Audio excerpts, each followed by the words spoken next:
नमस्कार विद्यार्थी मित्रांनो, आज आपण या व्हिडिओमध्ये दुसऱ्या युनिटमधला तिसरा सब पॉईंट लक्षात घेणार आहोत.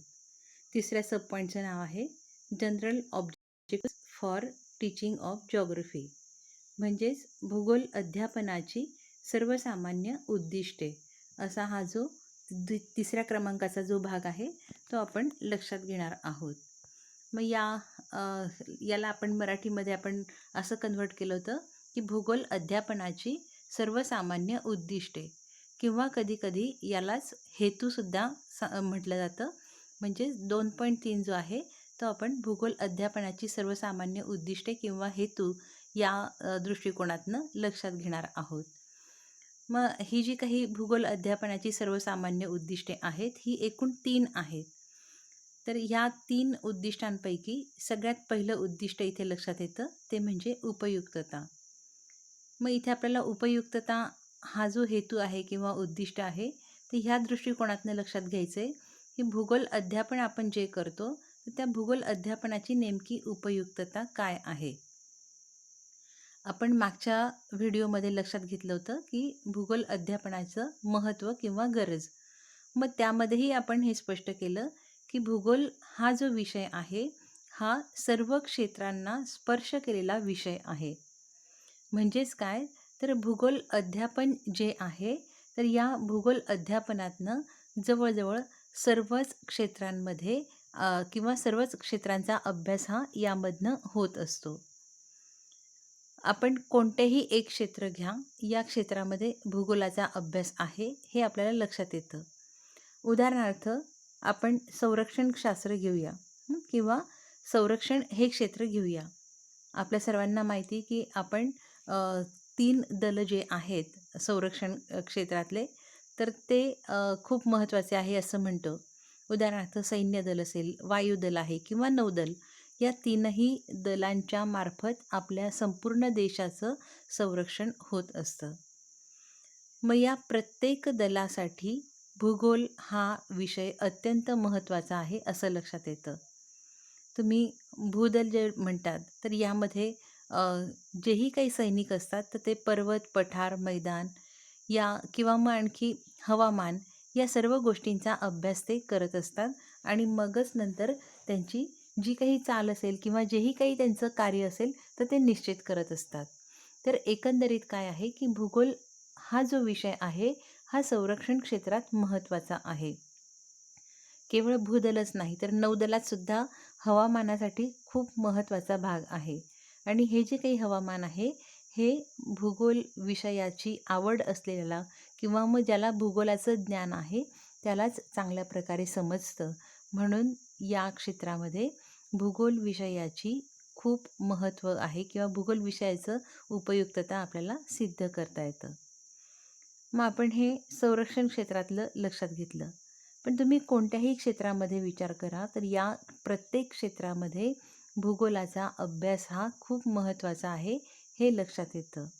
तर एकंदरीत आपण या ठिकाणी म्हणणार आहोत की भूगोल अध्यापनाची उपयुक्तता काय आहे, तर भावी नागरिकाला कोणत्याही क्षेत्रामध्ये त्याचं पदार्पण करत असताना भूगोल विषयाची उपयुक्तता आहे हे आपल्याला इथे लक्षात घ्यावयाचं आहे. मग हा झाला भूगोल अध्यापनाचा पहिला हेतू. आता यानंतरचा दुसरा हेतू जो आहे तो म्हणजे मानसिक क्षमतांचा विकास. भूगोल अध्यापनातनं विद्यार्थ्याच्या मानसिक क्षमतांचा विकास हा होत असतो. मग आता ह्या मानसिक क्षमता कोणत्या, तर आपल्याला माहिती आहे विचार करणे किंवा तर्क करणे, अनुमान लावणे किंवा मग अंदाज करणे, या सगळ्या काय आहेत, ह्या मानसिक क्षमता आहेत. मग या मानसिक क्षमतांचा जो विकास आहे हा भूगोल अध्यापनातनं होत असतो. आता उदाहरणार्थ आपण भूगोलामध्ये विविध प्रकारच्या गोष्टी विद्यार्थ्यांना शिकवत असतो. मग या भूगोलामधल्या सर्व ज्या काही गोष्टी आहेत तर त्या विद्यार्थ्यांना पडताळा घेता येतात. असं आपण मागे बघितलेलं होतं आणि त्या दृष्टिकोनातनं भूगोलाचा जो आशय आहे हा आशय आपण प्रत्यक्षरित्या तपासून पाहू शकतो आणि तपासणं किंवा पडताळणं यामधून काय आहे तर यामधनं मानसिक क्षमतांचा विकास होत असतो. मग आणखी आपण उदाहरणार्थ जर घ्यायचं म्हटलं तर भूगोलामध्ये आपण काय शिकवतो की अ, जी काही पानझडी वनं आहेत तर यांची पाने गळतात. मग ही पानझडी वने कोणती आहेत? हं? मग त्यांची पाने का गळतात?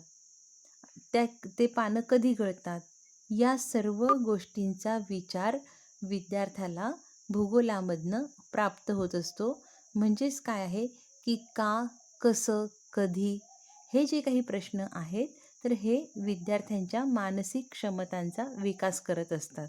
आणि म्हणूनच भूगोल अध्यापन जे आहे हे महत्त्वाचं आहे किंवा अ, भूगोल अध्यापन आपल्याला कसं करायचं आहे किंवा त्याचं उद्दिष्ट कधी सफल होणार आहे, जेव्हा भूगोलातनं या मानसिक क्षमतांचा विकास हा होणार आहे.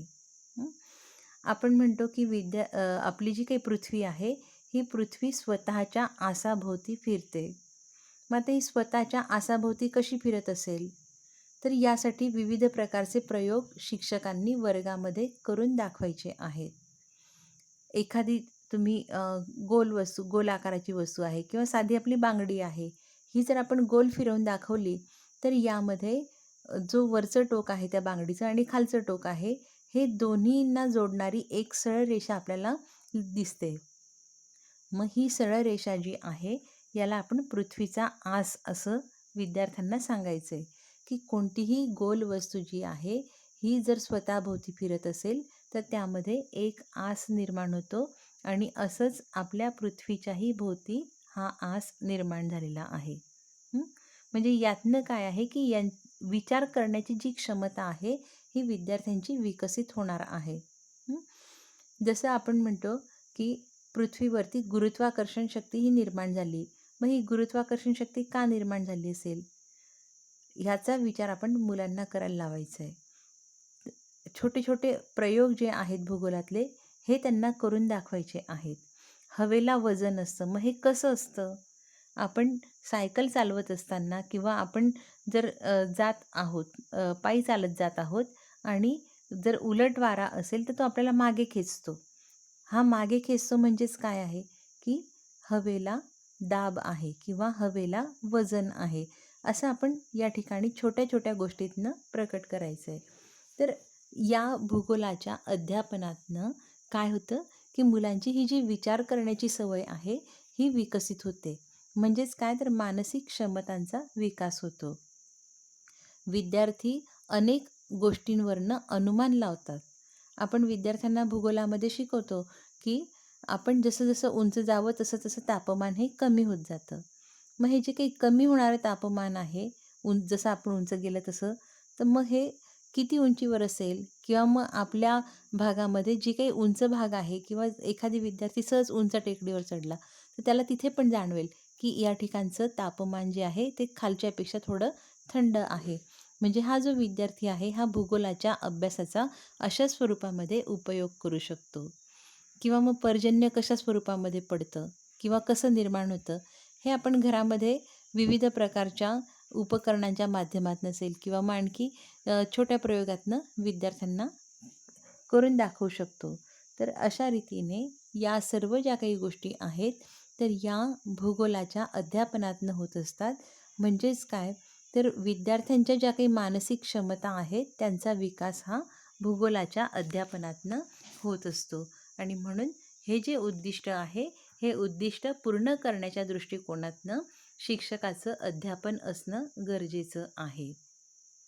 आणि यानंतरचा तिसरा जो काही हेतू आहे किंवा जे काही उद्दिष्ट आहे तो म्हणजे सांस्कृतिक हेतू.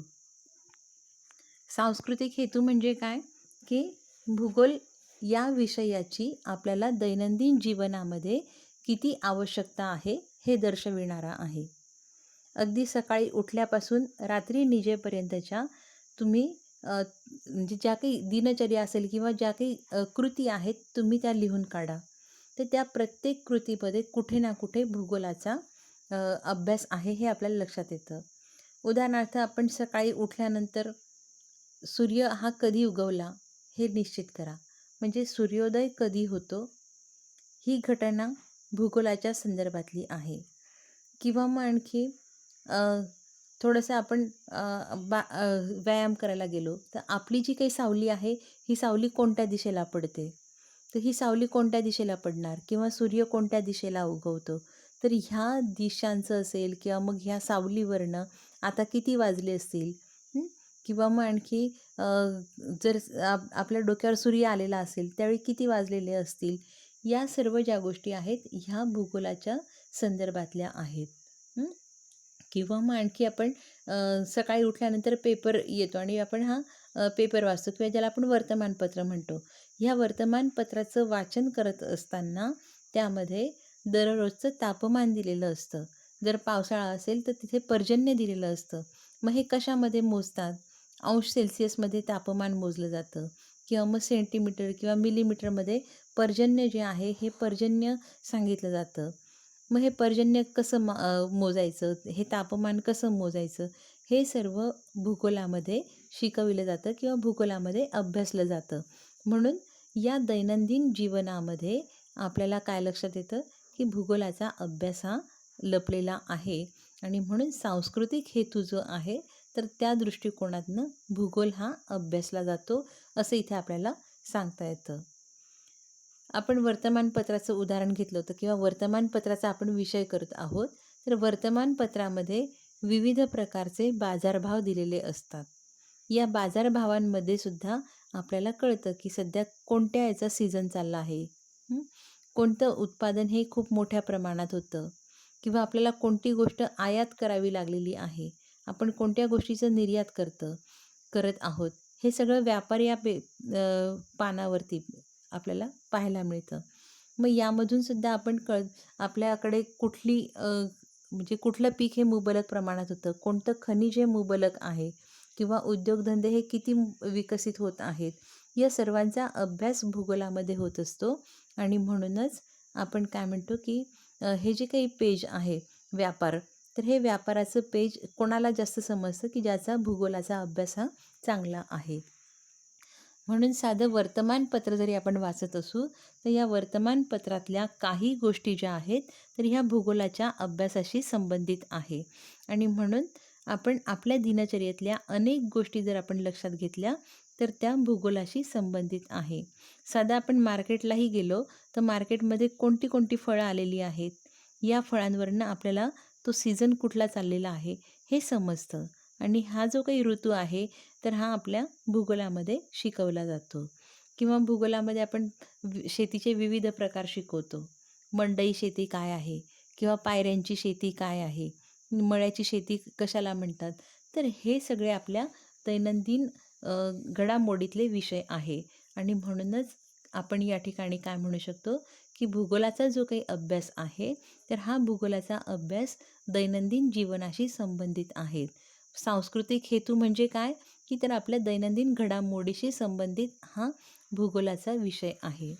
मग आता या ठिकाणी शिक्षकाने काय करायला पाहिजे, की आपण भूगोलातला जर पाठ शिकवत आहोत, तर त्या पाठाचं दैनंदिन जीवनाशी नातं जोडायचं आहे. तुम्ही जर विद्यार्थ्यांना हवेची विविध अंग शिकवत आहात किंवा मग हवा कशाला म्हणायचं, वारा कशाला म्हणायचं, हे जर तुम्ही शिकवत असाल, तर त्यांना तो अनुभव लगेच तात्काळ द्या. जर तुम्ही वने हा प्रकार शिकवत असाल, तर आपल्याकडे कोणत्या प्रकारची वने आढळतात, आपल्या अवतीभोवती कोणती झाडं आहेत, मग ती कुठल्या स्वरूपाची आहेत, हे लगेच आपल्याला विद्यार्थ्यांना सांगायचं आहे. जर तुम्ही शेती हा प्रकार शिकवत असाल किंवा शेती हा भाग शिकवत असाल, तर आपल्या भागामध्ये कोणत्या प्रकारची शेती केली जाते, हे विद्यार्थ्यांना लगेच सांगायचं आहे किंवा विचारायचं आहे. म्हणजे जेणेकरून आपण जो भूगोल पुस्तकामधून शिकवत आहोत, तो त्यांच्या जीवनाशी किती निगडीत आहे, हे त्यांना समजेल. तुम्ही त्यांना दिवस ही संकल्पना शिकवत आहात किंवा दिन आणि रात्र ह्या ज्या काही 2 घटना आहेत, ह्या तुम्ही शिकवत आहात. मग यामध्ये तुम्ही विद्यार्थ्यांना विचारायचं आहे, की सूर्योदय कधी झाला, सूर्यास्त कधी झाला, तुम्ही याचं टिपण घ्या. हं?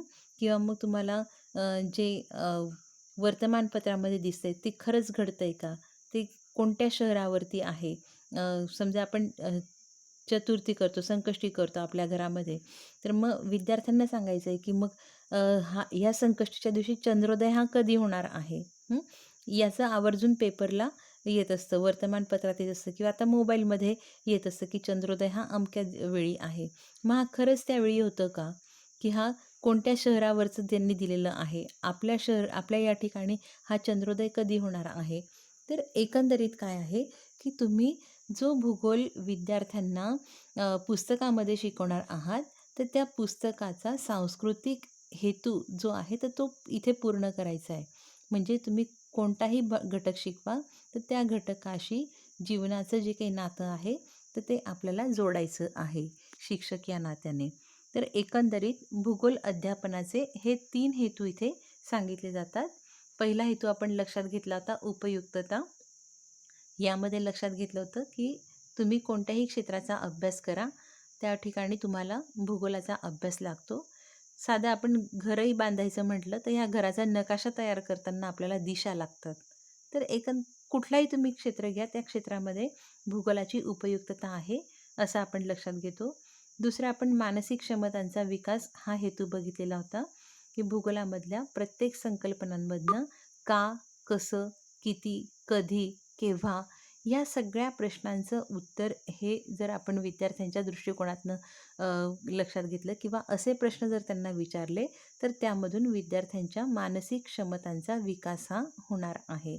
आणि आता आपण हा तिसरा हेतू लक्षात घेतला की सांस्कृतिक हेतू, की जे माणूस म्हणून आपण जीवन जगतोय किंवा आपण जे काही दैनंदिन जीवन जगतोय, तर याचा आपल्या अध्यापनाशी विषय जो आहे तर तो जोडायचा आहे. म्हणजे तुम्ही काही भाग शिकवा, त्यामध्ये विद्यार्थ्यांना त्यांचं दैनंदिन जीवन जे आहे तर ते किती निगडीत आहे हे यातनं स्पष्ट झालं पाहिजे.